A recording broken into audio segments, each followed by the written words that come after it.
التريمون يكفر، التاريخ يخسر يا شباب، التاريخ يخسر لأول مرة في تاريخ ألف لايون يخسر ضد الملعب التونسي في ملعب باردو ب2-0 بفضيحة لعبية.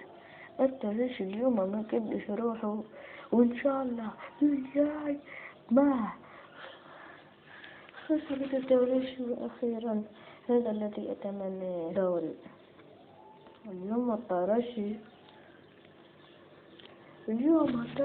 يا شباب خسرت ضد الملعب التونسي 2-0 وما أدراك في ملعب التونسي، ملعب باردو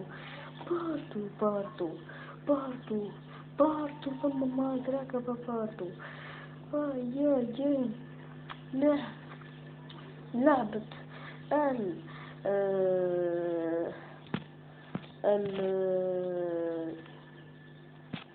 لعبة الملعب التونسي اليوم أعجبتني 2-0 خاصة الترجي يحط كارتوسو قرر المدرب ميكيل كارتوس وهوك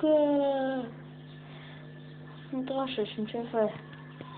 والله مش نقول لكم طب راهي الترجي باش تكسب في الشامبيونز ليغ ضد الأهلي، قلت لكم يا أخي تو باش تكسب ضد الملعب تيجي ملعب والله ما تخسروا الترجي. كاردوسو والله ما بطلوه، وجان فاصل كاخذ جملة واحدة، ورودريجو هاكا دخلوا في دقيقة 70 يا كلشي نلعبو، كلهم باش يهز البطولة وكل فرصة يهزموا ضد الملعب التونسي. تو اشتركوا في القناة وضعوا لايك ليصلكم كل جديد من الرجاء الاشتراك في القناة،